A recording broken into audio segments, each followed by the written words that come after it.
Hi guys, today I'm gonna read some comments.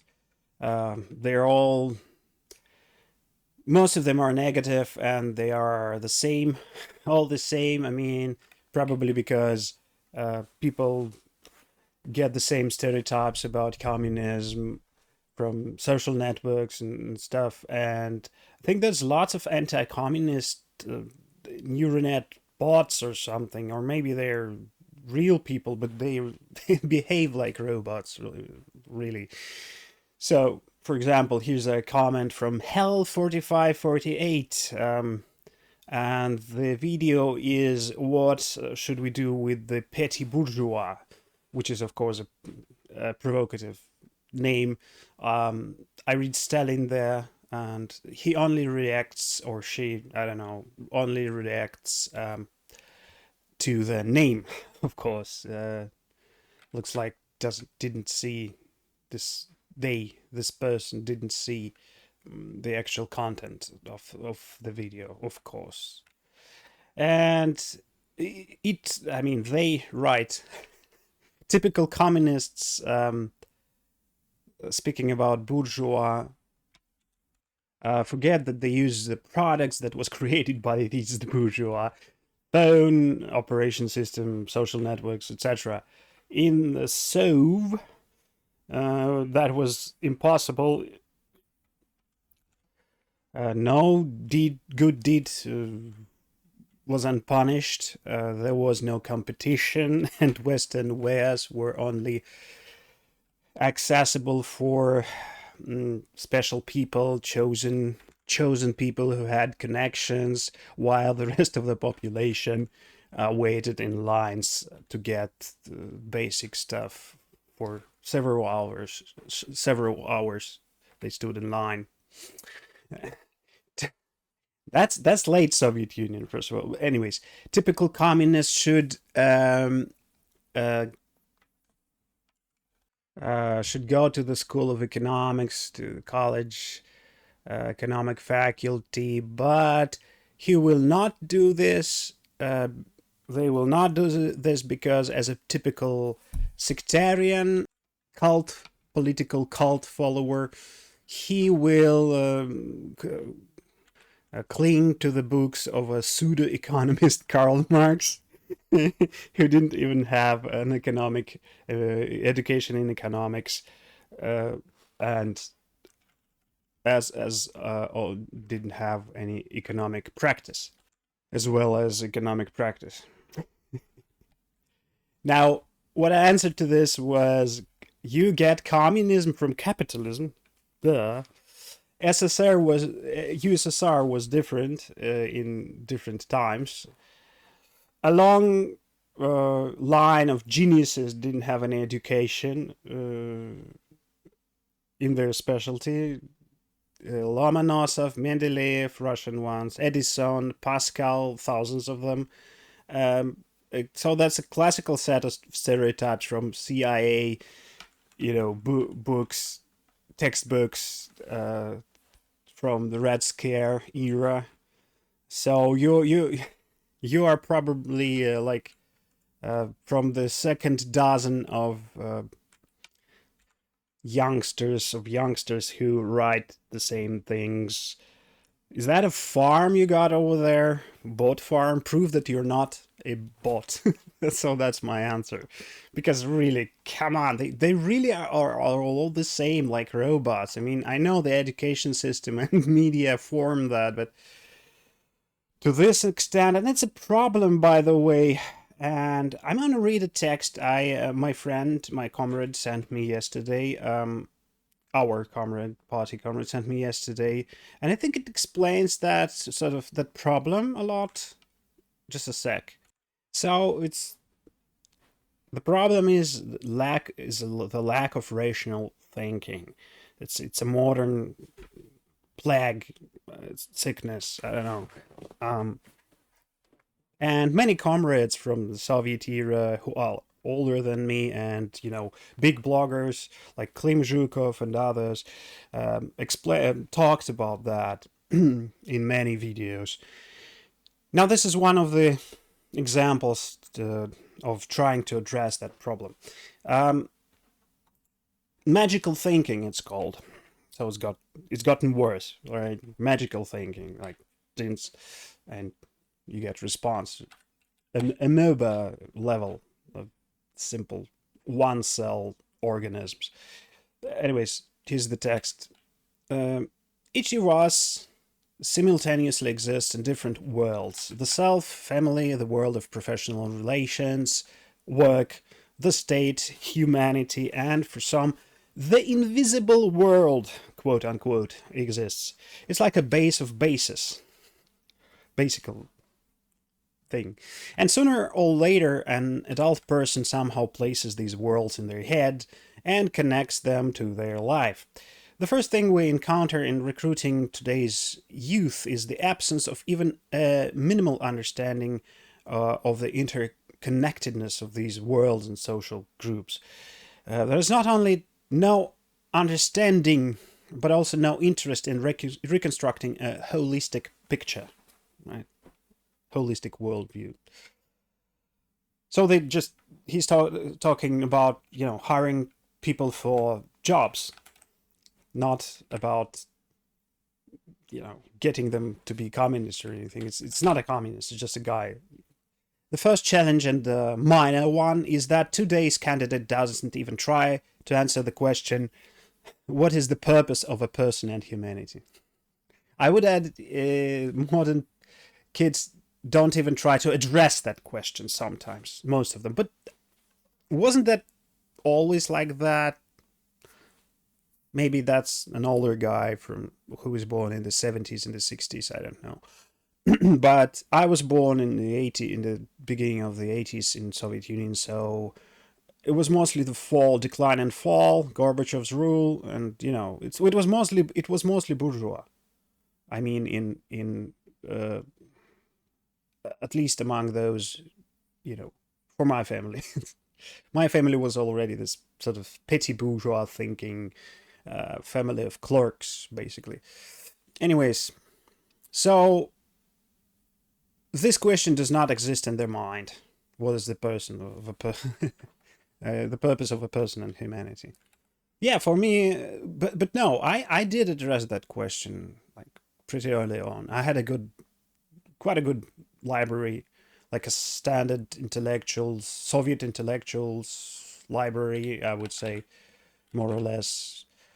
I read a lot since 4 years. I think I read my first fairy tale when I was 4 or 5. And when I was 4, that's what my sister, I think, told me. Anyways, this question does not exist in their mind. And the second challenge, a truly significant one, is that our candidate seems completely incapable of grasping what distinguishes a human from an animal. Yep. That's hard, isn't it? That unlike an animal, a human is capable of thinking about how people think. But the modern person is like someone walking without a map through unfamiliar terrain, without a holistic picture of the world they live in. And it doesn't bother them in the slightest. Yeah, of course, because profit is everything, so it doesn't matter how you get it. The result is children disowning their parents, a destroyed institution of family with endless divorces, loneliness, depression, the sense of being lost. It seems like they have everything, yet there's no joy in life. And as if that weren't enough, the smartphone screen with its ability to poke, when you just poke a finger and have whatever your heart desires delivered to your door, forces in the modern young person the most literal magical thinking, quote unquote, where the cause and effect relationship between an action and consequence is removed. Clicked and received. Well, that's pure magic. If relatively recently, 30, 40 years ago, it was prestigious among young people to understand physics, chemistry, to know how a gadget works, today it's enough to utter an incantation, quote unquote, poke a finger at the screen, and the gene machine produces the result. What's inside and how it works isn't particularly interesting. The result is a frighteningly large-scale primitivization of thinking. True. And now the question, the issue. All this was happening even before GPT chats. Let's look into the day after tomorrow and try to imagine what our candidate will be like in 10-15 years. Can you imagine a person who has practically from infancy grown up with a machine to which they have fully delegated the tasks of analysis and synthesis, that is, cognitive function?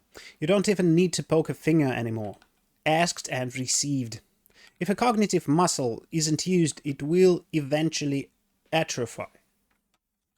Then our future labor market will split into two parts. The absolute majority will be carriers of magical thinking with a complete absence of cognitive skills.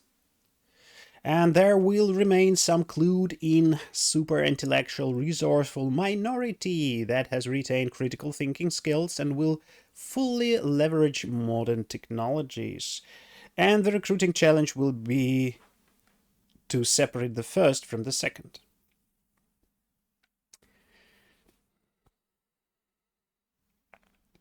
Yeah, how do you separate them? Because on the surface they're all the same. They got good grades, but they're completely unable to think critically. Do you agree with this formulation of the problem? Yes, the formulation is acute and captures a critical societal shift.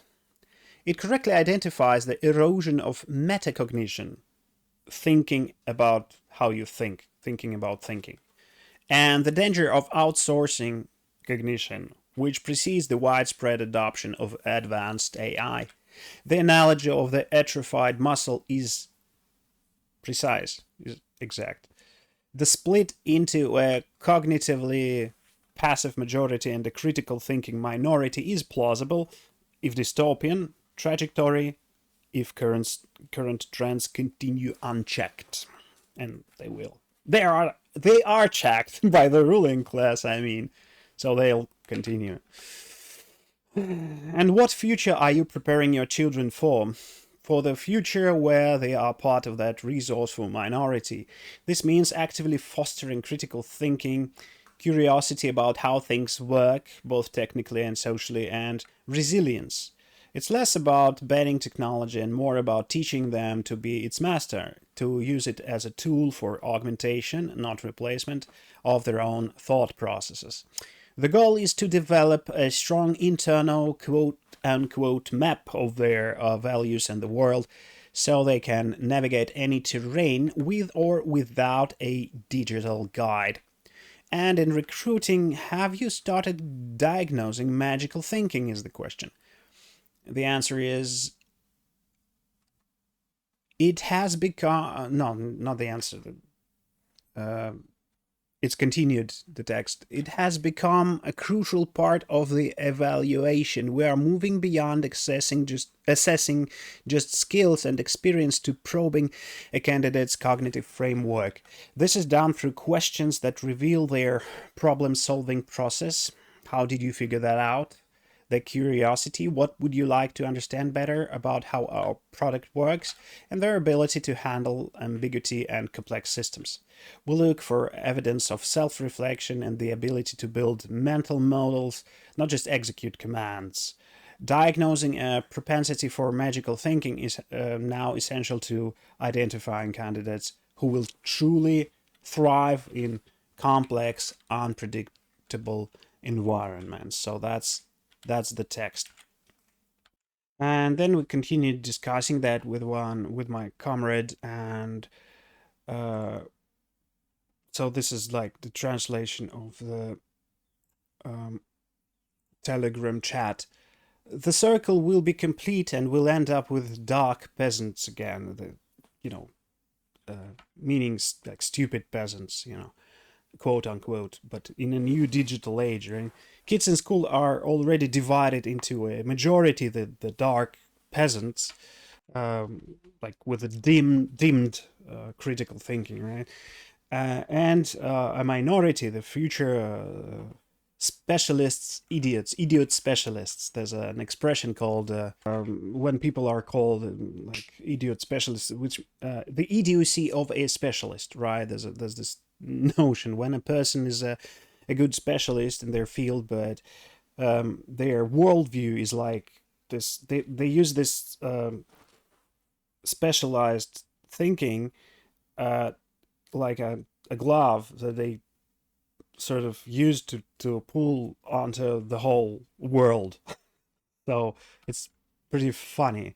They view it everything from the point of their specialty, and this is just stupid and funny, but sometimes dangerous. I mean, and these people, they're perfectly good to for manipulating. You give them certain knowledge and then manipulate them, and you give them whatever pills and shots, like Hitler, for example. You remember Hitler? They did that with Hitler, the big corp of the time. Basically, they gave him all the ideas of genocide, and there was this guy Haushofer, if you read the story, who visited him in prison, I think. And Hitler, first he read about American authors, how they exterminated the Indians, and he read a lot of that shit. Anyways, so those who are interested in everything and in a complete worldview, systematized scientific worldview, logical, they are the fringe ones. So fringe thinking guys who cannot, rarely can enter the society of the ruling class, because maybe as sex slaves, I don't know, or intellectual slaves, they can only do that. I'm presuming. And just recently, by the way, I saw a TV series about that. It's a new one where kids get abducted. Very smart kids get abducted from their homes, and of course, they all have superpowers like telepathy and telekinesis. And it's one of in the long line of TV shows like that. It's about MK Ultra or something like that, where they experiment on children. That's what the ruling class tells you. We're gonna take your children from you, whatever you want it or not, if they're useful to us, and we're gonna experiment on them and torture them until we get what we want from them. Is that be that their intellectual capabilities or whatever, their bodies, just it's fucking satanic. Anyways, I think, I know this is done purposefully because they want to divide and rule, and they need to divide Christians from Satanists, from everyone else, for example, and Abrahamic religion from pagan religions, neo-pagan religions, and neo-Abrahamic ones, modern interpretation of them. And religion is just the best way. So they film lots of these anti-Christian stuff, intentionally, of course. The big corp, the big bourgeois, the 1% that own 99% of everything on earth. Anyway, so the rest of the text. I was just thinking today about the digital Middle Ages and I have no idea how to overcome it. I said, but I actually do have an idea how to overcome it. Communism, but that's magical thinking, of course. It's not like Lenin put it. It's not a magic talisman. Communism, Soviet power is not a magic talisman, right? It won't free us immediately from all the bad stuff we've taken from capitalism, inherited from capitalism. So how do we overcome that? I think we could look at how Lenin was brought up as a kid, how he grew up, what circumstances were there, how to grow Lenin. It's, I mean, modern person will say something like that, like you need to clone them, find a way to clone him. But we know, as materialists, dialectical materialists, that Lenin, any person, is a product of circumstances and upbringing, education, etc. And maybe if we look at circumstances and upbringing of Lenin, we'll see how to do that. There's a good modern full biography of Lenin by Loginov, Vladlen Loginov, and his name, by the way, is derived from Vladimir Lenin. Vladlen, it's one of the Soviet names. He recently died, but it's a beautiful book. It describes in detail, like Lenin's life, and it's great. You should read it and translate it. It's somewhere there in the internet. I think you can download it.